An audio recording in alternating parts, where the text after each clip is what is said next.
Салам Кыргызстан, бул кел чайчеле теледолбору жана адаттагыдай эле анын алып баруучусу мен Сезим Имамадыева. Кел чайчеле теледолборун учурда Любимый СТС телеканалда сиздер түз эфирде көрүп жатасыздар. Ар дүйшөмбү, шаршемби жана жума күндөрү сиздер менен чогуу 2 саат бою биринчи бөлүгүбүздө саат 8ден 9га чейин жагымдуу темабызды талкуулап, ага байланыштуу сюжеттерди, рубрикаларды көрүп жана экинчи бөлүгүбүздө бул тема менен байланыштуу коногубузду чакырып жана ал тема боюнча жагымдуу маек курмакчыбыз. Урматтуу көрүүчүлөр, бул теледолбордун эң эле башкы негизги нерселердин бири албетте бул түздөн түз сиздер менен байланыш болуп саналат. Жана бүгүнкү биздин теманы бир аз убакыттан кийин айтмакчыбыз, бирок ага чейин келиңиздер. Кел чайчеле теледолборунун алкагында сиздерди биз чайга чакырмакчыбыз. Жана долбоордун башкы демөөрчүсү албетте бул Пиала Голд чайы. Жаңы Ceylon Пиала Голд чайы дүйнөлүк эксперттер тарабынан сиздин табитиңизди жана үй бүлөлүк салттарыңызды эске алуу менен түзүлгөн. Алар эң жакшы жана жаңы чай жалбырактарын кылдаттык менен тандап алышкан. Биздин үй бүлөлөрүбүздө жакшы көргөндөй эң мыкты чай үчүн жыпар жыттуу жана өзгөчө даамдын сонун айкалышы. Пиала Голд чай сүйүүчүлөр үчүн алтын стандарт. Үй бүлөңүз үчүн дайым эң жакшысын тандоого аракет кыласыз. Үй бүлөлүк түшкү тамакпы? Пиала Голд Ceylon сүйүктүү тамактарыңыз менен мыкты айкалышат. Пиала Голд чыныгы чай сүйүүчүлөр үчүн алтын стандарт. Пиала Голд пакетти скандап 4 миллион сомдук байгелерди от. Учурда биринчи бөлүгүбүздө тишке кам көрүү биз темасын алып кызыктуу маалыматтар менен бөлүшкөнбүз жана адаттагыдай эле экинчи бөлүгүбүздө буга байланыштуу коногубузду, адисибизди чакырганбыз. Тишке байланыштуу кайсыл адис десеңиздер, албетте бул тиш доктур, стоматолог жана биздин Кыргызстандын мыкты тиш доктурунун бири деп айта аламын. Заман Сагынбековду чакырдык. Кош келиңиз, Заман. Саламатсыздарбы? Сизди көрүүгө кубанычтабыз биз. Рахмат чоң, мен дагы кубанычтамын. Жана албетте биринчи бөлүгүбүздө биз тишке кам көрүү тууралуу талкууладык жана эң эле биринчи суроо кичинекей балдар, албетте чоң кишилер тууралуу дагы айта аламын. Эмнегедир көп эле адамдар тишке көп кам көрүшпөйт. Жана жылында канча жолу чоң адам тишке кам көрүп тиш доктурга барышы керек жана кичинекей бала кайсыл жашында тиш доктурга барышы кажет? Бул тууралуу айтып кетиңизчи. Эми негизинен айта турган болсок, бул уже баарына белгилүү. Себеп дегенде нормада адам баласы өзү негизи стоматологко 6 айда бир кайрылып туруш керек, сөзсүз түрдө. Ал нерсе үчүн кандайдыр бир себептер кереги жок, же болбосо тиши ооруп, же кандайдыр бир тиш менен маселе, проблемалар болгонун кереги жок. Сөзсүз түрдө 6 айда бир кайрылып туруш керек, себеби көбүн эсе бул профилактика. Анча-мынча пациент өзү билбеген нерселерди алдын ала байкап, ошо алдын ала диагноз коюш керек болот. Кичинекей балдарды коюнча ал жакта баары жөнөкөй эле, эң биринчи тиш чыккандан кийин уже тишке кам көрө башташ керек. Ошол мен айткандай эле профилактика катары болсо дагы детский стоматологко көрүнүп туруш керек. Сөзсүз түрдө ар бир 6 ай сайын.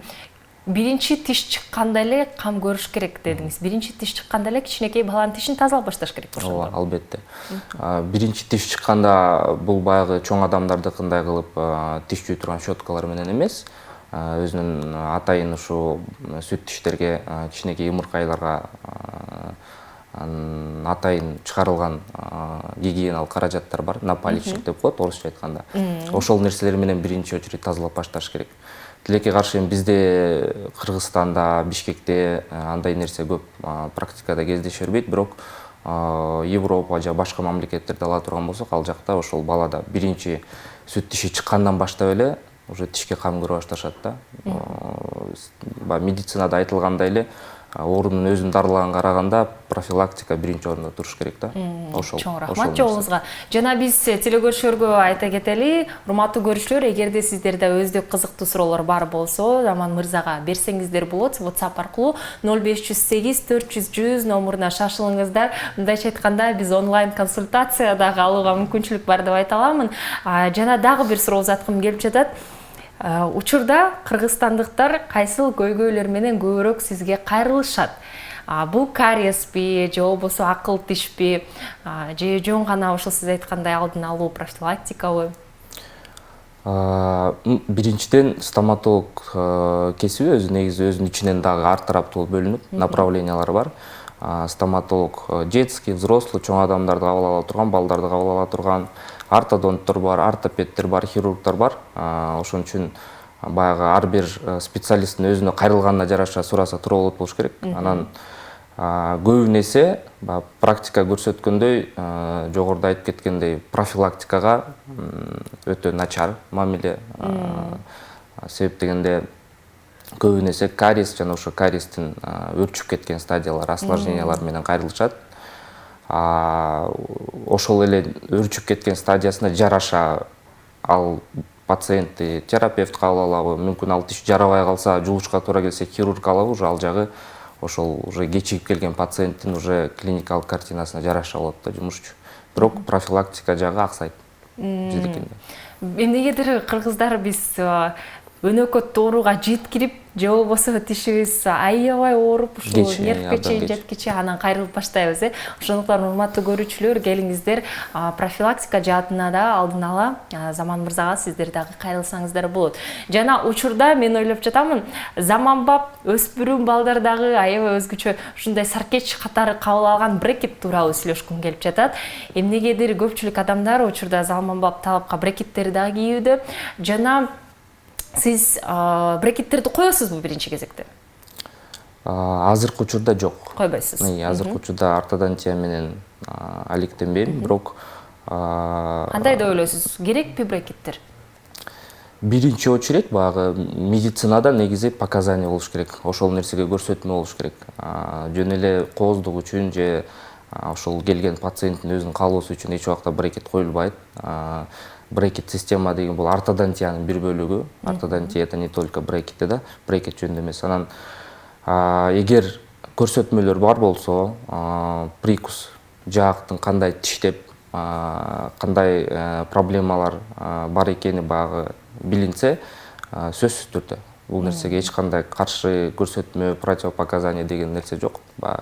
Медицина болгондуктан бардыгы өзүнүн көрсөтмөсү менен болот да.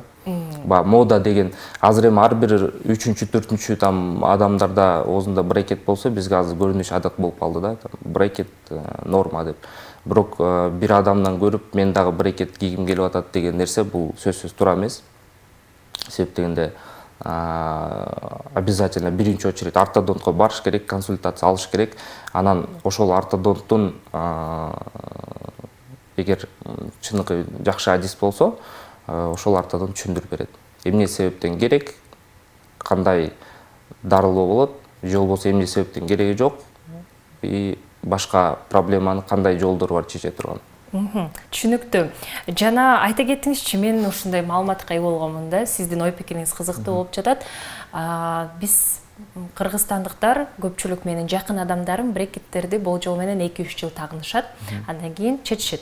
Анан кээ адамдардан ушундай маалымат уккам, бул чынбы, чын эмеспи, сизден билгим келип жатат. Европа ошо өлкөлөрүндө брекеттерди жада калса болжол менен 10 жыл аралыгында тагынышат деп уктум да. Анткени ушу тиштердин жылышы абдан жай болушу керек деген билдирүү. Бул чынбы? Бардыгы ошол келген пациенттин клиникалык случайына жараша болот. Себеп дегенде нормадагы прикустан канчалык отклонение болсо, ошого жараша дарылоонун дагы сроктору уланышы мүмкүн. Бирок 10 жыл деген менин оюмча, жеке оюмча бул көбүрөөк. Себеп дегенде туура эле айтып атышат. Себеп дегенде орточо эсеп менен менин билгеним боюнча биздин кесиптештер ортодонттор иштеп атканда 2 жыл, 1,5-2 жылдан баштап максималдуу 3 жыл, 4 жылга чейин жүргөн пациенттер бар. Бирок ал жакта да аябай көп факторлор бар. Мисалы, ошол эле кайрылган пациенттин возрасты, ошол эле кайрылган пациенттин проблемасы, кандай прикус менен, ал медициналык терминдер менен айта берсек, сөздөр көп, мезиальный прикус, дистальный прикус, анан эңгелдин классификациялары менен бөлүнөт. Ошолордун бардыгын бөлүп карай турган болсо, ар бир ошол жердеги кичинекей факторлор барып чогулуп отуруп, баягы ошол срок, дарылай турган сроктун результатына таасирин тийгизип коет да. Ошон үчүн баягы так туура 1 жыл, 2 жыл, 3 жыл деп айтыш кыйын, бирок 10 жылга чейин барбаса дагы 2 жылдан 4 жылга чейинки убакыт алышы мүмкүн ордочо эсеп менен. Жоңузга рахмат. Жана телегөрчүлөрдүн бири бизге суроо узатып эди. 6884 номуру менен аяктаган абонент: саламатсызбы? Менин кызым 5 жашта, тиши ооруп жүргөн, кечеден баштап шишип кетти. Эмне кылыш керек? Рахмат деп жазып кетиптир. Жооп сизде. Бул ошол мен буга чейин айтып кеткен нерсе да. Бардыгы профилактика, убагында стоматолог алып көрсөтпөгөн үчүн баягы шишип кетти деген нерсе да. Бул эң эле элементардуу түрдө ошол эле кариестин убагында дарыланбай калганын осложнениялары болот да.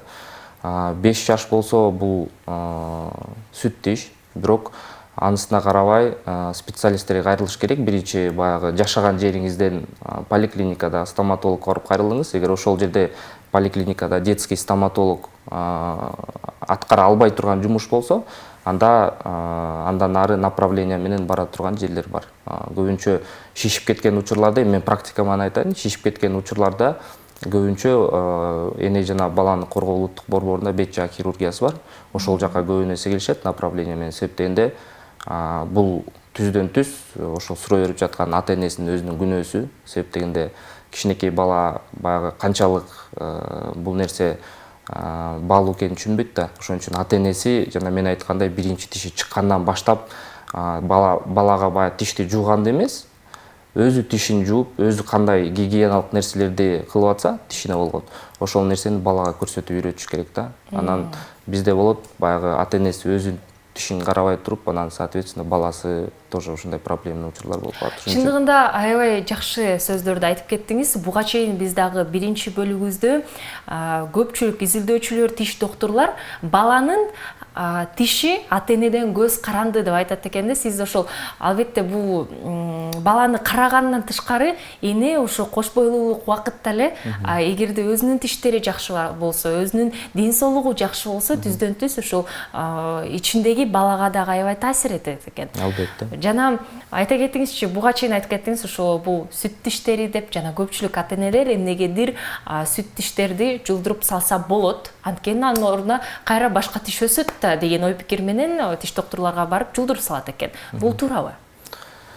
Туура эмес, 100% туура эмес. Себептегенде мен ошо жогоруда айтып кеткен борбордо бир нече жыл иштеп келгем, бет жаа хирургия бөлүмүндө. Көп ата энелер келет, бул сүт тиш түшөт, эртеби кечпи, эмне үчүн акча коротуп же баланы кыйнап, ыйлатып, дарылатышыбыз керек. Жулдуруп эле салбайлыбы, тиш жок болсо проблема да жок болот деген вопрос менен көп келишет. Анан бунун келип эрте жуулунган тиштин келип чыга турган результатында бир проблемалар аябай көп. Ошол эле сиз айтып кеткен брекет системанын азыр көбүрөөк балдарга коюлуп, көп адамдар брекет менен жүрүп аткан бирден бир себептердин бири раннее удаление, эрте тиш жуулунуп кеткен үчүн. Себептегенде физиологическая смена деп коет, адамдын физиологиясы боюнча ар бир тиш өзүнүн сроктору менен түшүш керек.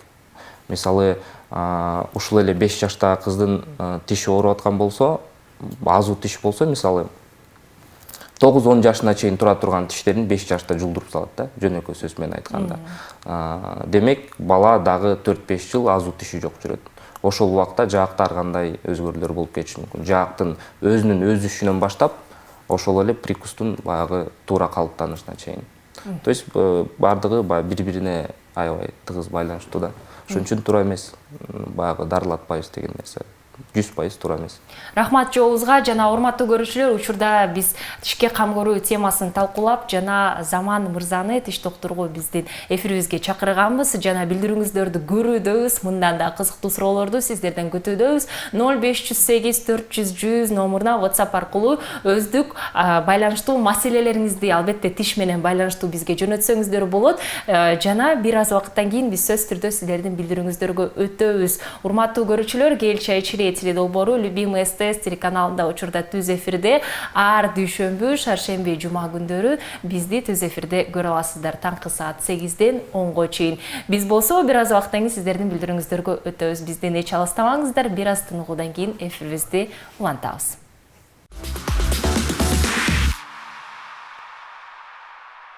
Эфирибизди улантуудабыз. Жана дагы бир жолу айтылып кетели, биз тишке кам көрүү темасын алып жана тиш доктуру менен сиздердин билдирүүңүздөргө окуп жатабыз. Жана 2102 номеру менен аяктаган абонент орусча жазып кеттир. Нужно ли всем удалять зубы мудрости? Бардык эле адамдарга акыл тиштерди жылдыруу керекпи деген суроо келди.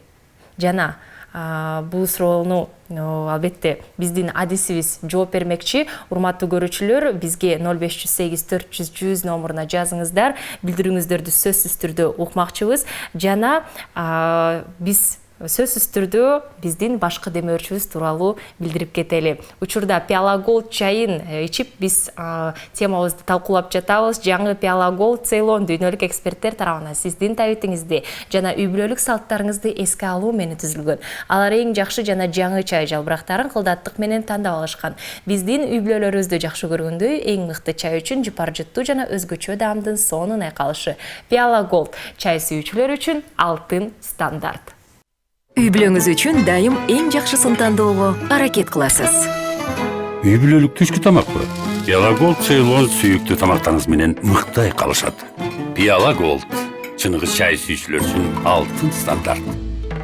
Пиала Голд пакетти скандап 4 миллион сомдук байгелерди от.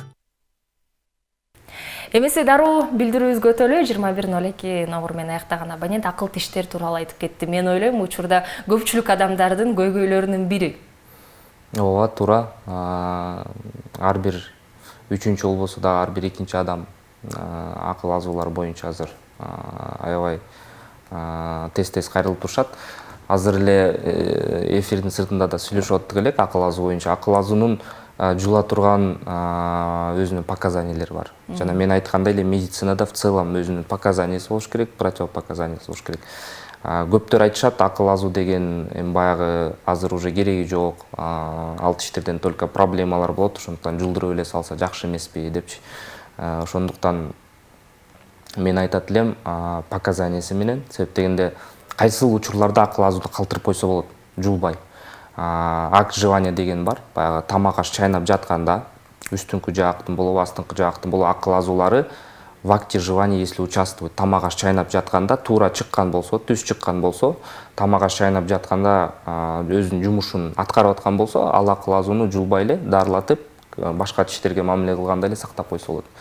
Бирок тилекке каршы көп учурларда акыл азуунун чыгышы абдан көйгөйлүү, абдан туура эмес болуп чыгат. Ошондуктан рентген жасап, анан рентгендин результаты менен көп учурларда баягы 10 пациенттин ичинен тилекке каршы 7-8 адамына баягы акыл азуусун жулганга туура келет.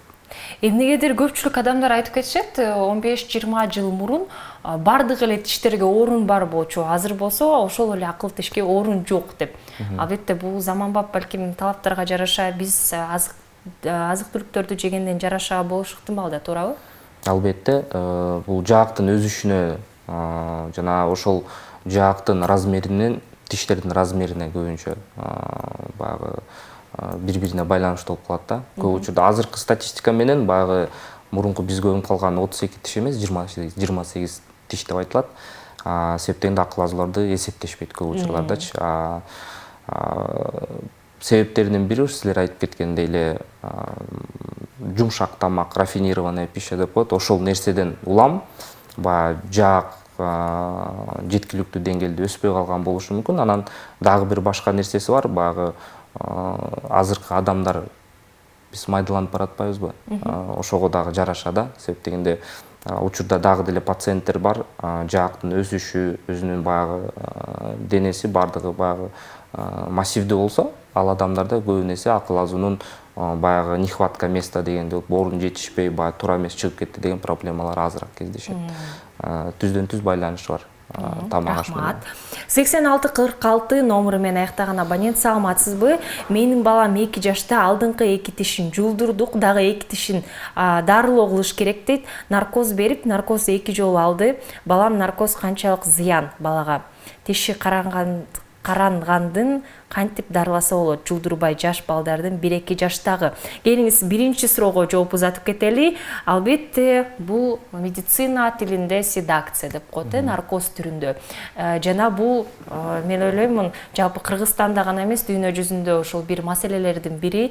Жалпысынан кичинекей балдарга көбүрөөк колдонушат наркозду. Сиздин ой пикириңиз бул тема боюнча? Седация боюнча, седацияны стоматологияда сөзсүз орду болуш керек.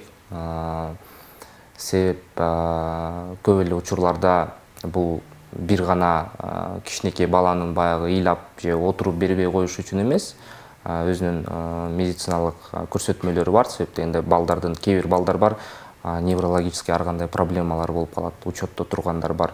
Алар менен кадимки пациенттер менен иштегендей кылып иштеш мүмкүн эмес. Ошон үчүн седация албетте керек нерсе. Акыркы учурларда да тилекке каршы 1-2 учур болуп кетти. Ошодон кийин дагы бизде көпчүлүк ушу седация боюнча суроо аябай көтөрүлүп атат. Бирок канчалык деңгээлде балага седация зыян, канчалык деңгээлде зыян эмес, канчалык деңгээлде туурараак болот деген нерсени мен оюмча туурараак болот эгер анестезиологдон сурай турган болсок. Себеп дегенде көбүнесе учурларда бизде седацияга баягы туура эмес направление менен жөнөтө бергендер болот. Бирок албетте анестезиологдун консультациясынан кийин седация менен дарылоо мүмкүн десе, бул жакшы вариант. Себеп дегенде бала тынч, стоматолог өзүнүн жумушун туура аткарганга аябай чоң мүмкүнчүлүк болот да. Биринчи суроосу боюнча эки маңдайкы тишин жулдуруп койдук деген нерсе бул жанагы эле нерсе. Профилактиканын убагында болбогон үчүн жулунуп кетет. Калган тиштерин сөзсүз түрдө дарылаш керек. Жулдурбай дарыласа болобу деген суроо болду. Жакшы. Биринчи ушул биздин сурообузда айта кетиңизчи, ушул наркоз зыянбы же зыян деле эмеспи? Зыян эмес деп айтыш таптакыр туура эмес. Бирок баягы ар бир ишти кылып атканда приоритетти карайбыз да. Бала наркоздон көбүрөөк зыян алабы седациядан, же болбосо ушул тиштери эрте жулунуп кетип, же болбосо бала седациясы жок, баягы стоматологдо отуруп ыйлап, баягы стресс фактор алганы көбүрөөк зыян тартабы деп.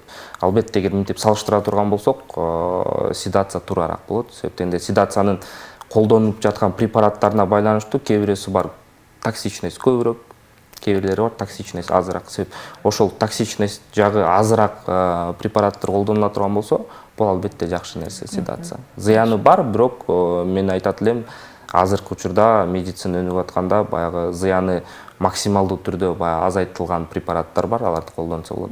Бизде Бишкекте бар. Жакшы, жообуңузга рахмат. Дагы бир биз абоненттин суроосун окуп кетели. 0826 номеру менен аяктаган абонент, импланттарга көз карашыңыз кандай?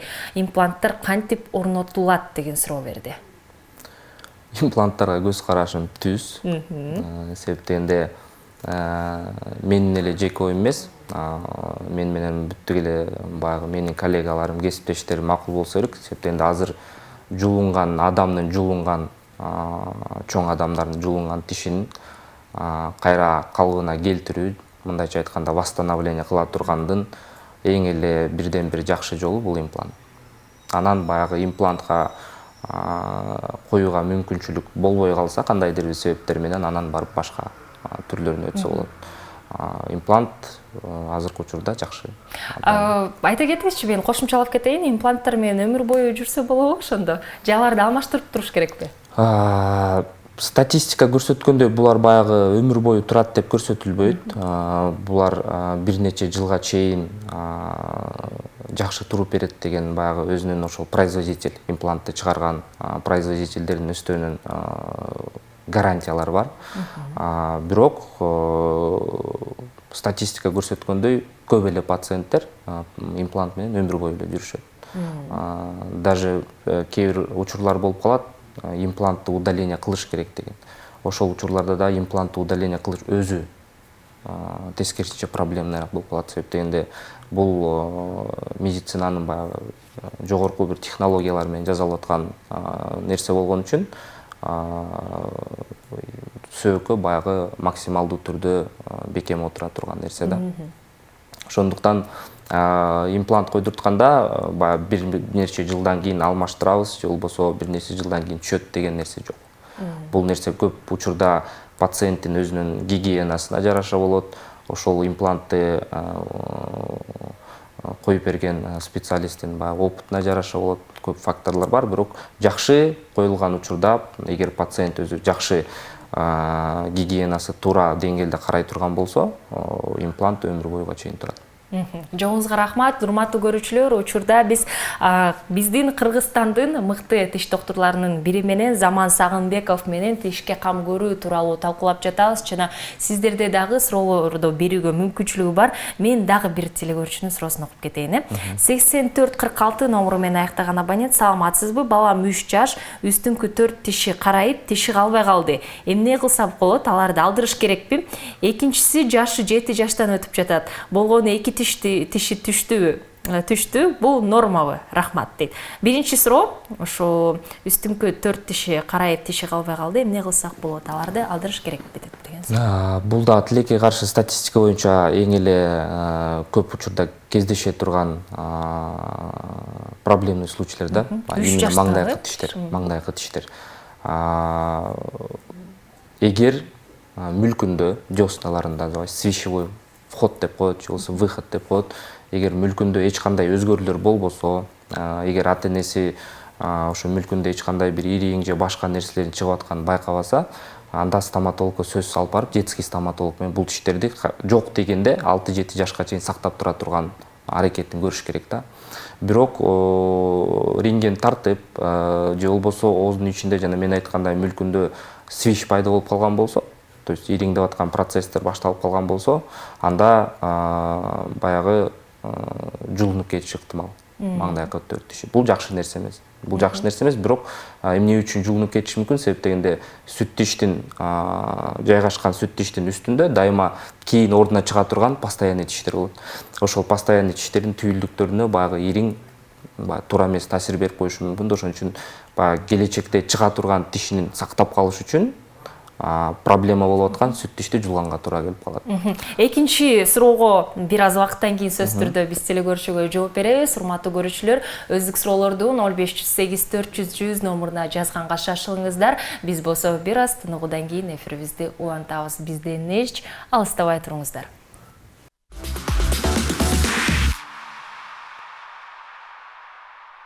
Гел чай чили тили долбоору өз эфирин улантууда, жана биздин башкы демөөрчүбүз бул Пиала Голд чайы. Жаңы Пиала Голд Ceylon дүйнөлүк эксперттер тарабынан сиздин табитиңизди жана үй бүлөлүк салттарыңызды эске алуу менен түзүлгөн. Алар эң жакшы жана жаңы чай жалбырактарын кылдаттык менен тандап алышкан. Биздин үй бүлөлөрүбүздү жакшы көргөндө эң мыкты чай үчүн жыпар жыттуу жана өзгөчө даамдын сонун айкалышы. Пиала Голд чай сүйүүчүлөр үчүн алтын стандарт. Үй бүлөңүз үчүн дайым эң жакшысын тандоого аракет кыласыз. Үй бүлөлүк түшкү тамакпы? Пиала Голд Ceylon сүйүктүү тамактарыңыз менен мыкты айкалышат. Пиала Голд чыныгы чай сүйүүчүлөр үчүн алтын стандарт. Пиала Голд пакетти скандап 4 миллион сомдук байгелерди от. Буга чейин биздин телекөрүүчүлөрүбүздүн бири эки суроону узаткан, жана экинчисин дагы бир жолу кайталап кетейин. Экинчи баламдын жашы 7 жаштан өтүп жатат, болгону 2 тиши түштүбү? Бул нормабы деген суроо берилген. Кыскача айта турган болсок, бул норма. Себеп дегенде сүт тиштердин түшүп баягы постоянный тиштерге алмаша турган период ошол 6-7 жаштан башталат. Эгер жаңылбасам, ылдыйкы жаактагы маңдайкы резец деп коебуз. Маңдайкы 2 тиши түшсө керек. Андан ары калган маңдайкы тиштер түшүп, акырын процесс башталат. Кыз кишилердики кээде болуп калат, эртерээк, эркек балдардыкы кичине кечирээк болушу мүмкүн. А так норма боюнча 6 жаштан 8 жашка чейин орточо эсеп менен башталат. Бул норма. Жоңузга рахмат. Жана урматтуу көрүүчүлөр, билдирүүлөрдү жөнөтүүгө дагы мүмкүнчүлүгүңүздөр бар. 0508 400 100 номуруна жөнөтүңүздөр. Бизде болсо ар эфир сайын коногубуз менен чогуу өзгөчө ушундай оюндарды ойнойбуз. Жана сизге сиз тиш доктуру болууга байланыштуу болгондуктан биз өзгөчө ушундай жаныбарлардын тиштерин алганбыз. Өздөрүн албетте биз дагы көргөзбөгөнгө аракет кылдык. Жаныбарлардын ошо оозун, анан тиштерин алып туруп сүрөт катары сиз болсо бул тиштер кайсыл жаныбарга таандык экендигин табышыңыз керек. Келиңиздер, анда биздин оюнубузга өтөлү, кыскача бат эле ойноп коебуз бул оюнду. Сиз бул тиштер кайсыл жаныбарга таандык экендигин табышыңыз керек. Анан кайсыл деңгээлде мыкты тиш доктуру экениңизди билип алсак болот деп айта аламын. Урматтуу режиссер, бизге биринчи сүрөттү көргөз коюңуздарчы. Так. 1, 2, 3, 4, 5, 6, 7, 8, 9, 10 тишти көрүп жатамын. Кайсыл жаныбар деп ойлойсуз? Бул эгер жапайы жаныбар эмес болсо,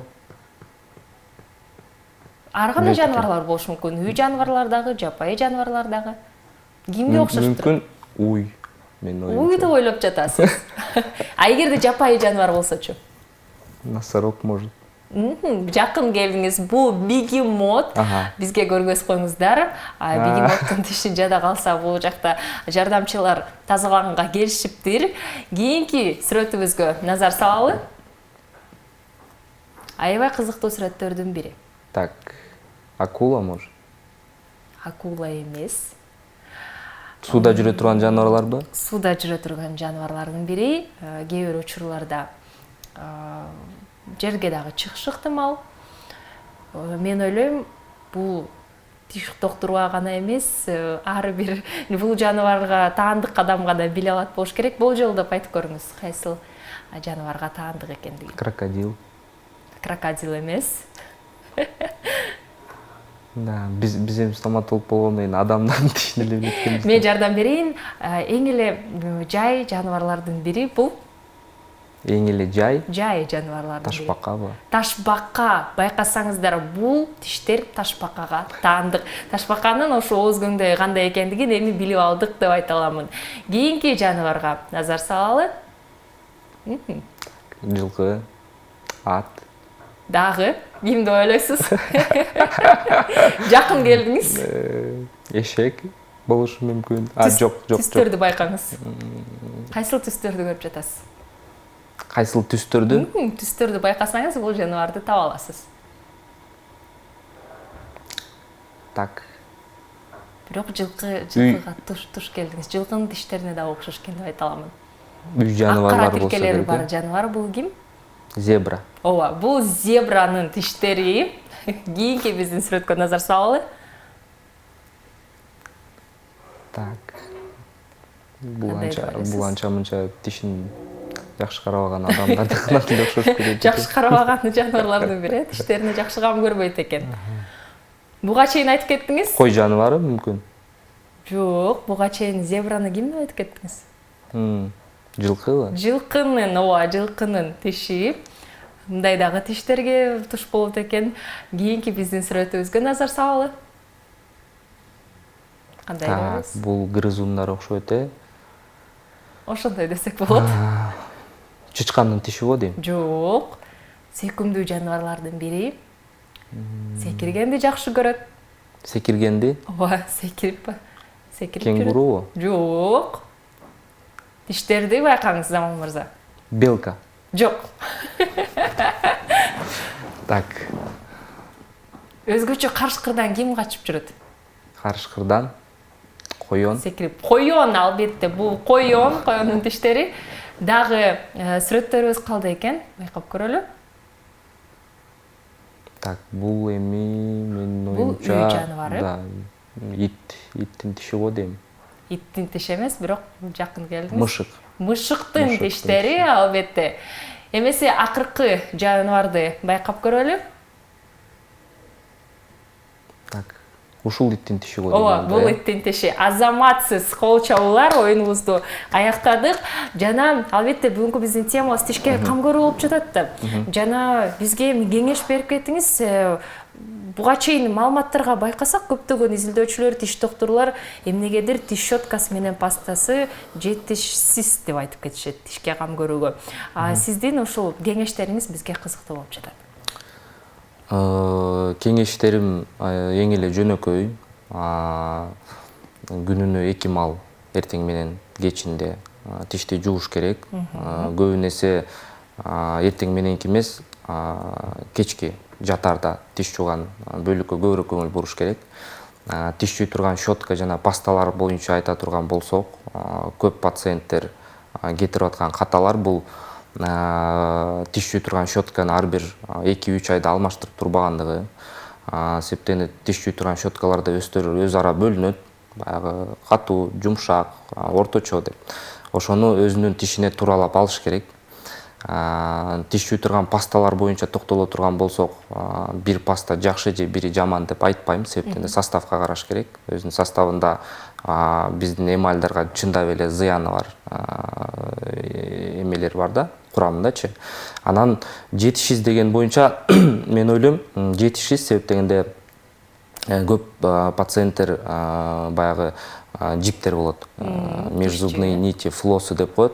Ошол нерсени көбүнесе колдонушпайт. Биздин адамдардын аз жакшы көргөн нерсеси зубочистка болот баягы тамактангандан кийин.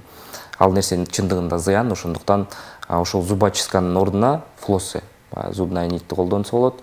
Андан тышкары ёршики деген нерсе бар, кичинекей болгон тиш жуй турган щеткалар бар, эки тиштин ортосуна баягы туура кирип, гигиенаны кармай турган. Монопучковые зубные щетки, щетканын түрлөрүн айтып атам да. Анан дагы бир айта кетчү нерсе, баягы тишти жууп бүткөндөн кийин сөзсүз түрдө тилди да жууш керек. Бул нерсени дагы баягы көп учурларда 100% пациенттердин ичинен баягы мен оюмча 80-90% аткарбай турган нерселер. Бирок канчалык көп нерселерди колдонбосун, эгер ошол эле адам тишин туура эмес жууп, ошол эле эң сонун паста, эң сонун щетка менен туура эмес колдоно турган болсо, жыйынтык болбойт. Ошондуктан даже ошо элементардуу нерселердин бардыгын туура убагында колдонуп, анан 6 айда бир стоматологко көрүнүп турса, профилактика катары, мен ойлойм, андай деле проблемалар болбойт депчи. Жана учурда ошол тазалоочу каражаттардын бирине актуалдуу болуп бул ирригатор кирет. Жана бул тууралуу айтып бериңизчи. Бул балким телекөрүүчүлөрдүн арасында ирригатор деген эмне экендигин билишпейт. Бул эмне жана аны колдонгонго сунуштайсызбы? Сунуштайм, албетте. Өзгөчө ирригатор баягы кадимки жөнөкөй пациент эмес, коронка деп коебуз го. Тиш салдырган пациенттер, ошол эле имплант койдурткан пациенттер, ошол эле брекет коюп жүргөн, брекет менен жүргөн пациенттерге ирригатор абдан жакшы жардам берет. Бул жөнөкөй тил менен айта турган болсок, водный ирригатор бул баягы өзүнүн көңдөйчөсү бар, ичине суу толтурула турган. Ошол суу давление менен баягы под напором чыгып, тиштердин ортосундагы жана биз айткандай щетка менен же башка нерсе менен тазалай албай калган учурдагы налет дейбизби, тамак аштын калдыктары дейбизби, ошол нерселерди баягы тазалай турган нерсе. Азыркы учурда колдон келишинче стоматологдор баягы ар бир пациентине ошол нерсени рекомендация катары айтышат да, ирригаторду. Албетте жакшы нерсе, болгону баягы тиш жуй турган щетка менен салыштыра турган болсок, баасында айырмасы бар, бирок алып колдоно турган болсо эң сонун нерсе деп ойлойм. Жана тилекке каршы биздин эфирибиздин ошо аяктаганына дагы 1-2 мүнөт калды деп айта аламын. Биздин телекөрүүчүлөргө ошо биздин толугу менен темасын аяктап айтып кетиңизчи, эмне үчүн ушул бизге ооз гигиенасы керек? Ушул биз акыркы суроолордун бири болсун. Телекөрүүчүлөр толугу менен ошо тишине кам көрсүн деген мен үмүттөр менен ушул суроону берип жатам сизге. Бул эми биринчи кезекте ден соолук. Анан баягы негизинен адамдын организмин толук алып карай турган болсок, ооз көңдөйү баягы биз тамак аш башка нерсени жеп аткандагы баягы эң биринчи участок да, баягы тамак ашты кабыл ала турган. Ошондуктан албетте керек. Анан көрүп аткан көрөрмандарга, пациенттерге баарын айтмакчымын, биринчи кезекте профилактика туруш керек. Биринчи кезекте профилактика, өздүк профилактика, личная гигиена, анан кийин баягы буга чейин да бир нече жолу айтып кетпедимби, стоматологко барып өз убагында көрсөтүп туруш керек. Бул абдан маанилүү, себептегенде баягы тиштин убагында каралбай, жуунуп же башка нерсе болгон учурларда бул баягы последствия деп коебуз го, баягы эртеңки осложнениялары жок калбайт, сөзсүз болот. Ошондуктан караш керек. Сөзсүз караш керек. Профилактика убагында барып стоматологко көрсөтүп коюп туруш керек. Жана эгерде биздин көрүүчүлөрдүн арасында Заман мырзага кайсыл жака кайрылсам болот деп ойлосоңуздар, албетте Сагынбеков Заман деп Instagram баракчага жазасыздар. Ал жакта аккаунтка катталып, жана өздүк жеке клиникасына дагы кайрылсаңыздар болот. Урматтуу биздин коногубуз, сизге терең ыраазычылык билдиребиз. Мен ойлойм, бул ар бир адамга аябай кызыктуу жана пайдалуу, тишке кам көрүү керек. Жана бардык суроолорубузга жооп бергениңизге мен терең ыраазычылык билдирем. Кичинекей болсо дагы биздин демөөрчүбүздөн белек катары кабыл алып коюңуз. Үйдө кечинде болобу, эртең менен болобу? Ооз ачканда. Ооз ачканга Пиала Голд чайын байкап ичип көрүңүз. Урматтуу көрүүчүлөр, учурда биз тишке кам көрүү темасын талкуулап, коногубуз катары Заман Сагынбеков, биздин мыкты тиш доктурларынын бирин чакырдык. Жана бардык сиздердин суроолоруңуздарга дагы терең ыраазычылык билдиребиз. Кел чай içili теледолбоору түз эфирде учурда Любимый СТС телеканалда таңкы саат 8ден 10го чейин ар дүйшөмбү, шаршемби жана жума күндөрү бизди көрө аласыздар. Бардыгыңыздарга жагымдуу күн кааламакчыбыз. Коштошууга убакыт келди. Сак саламатта туруңуздар.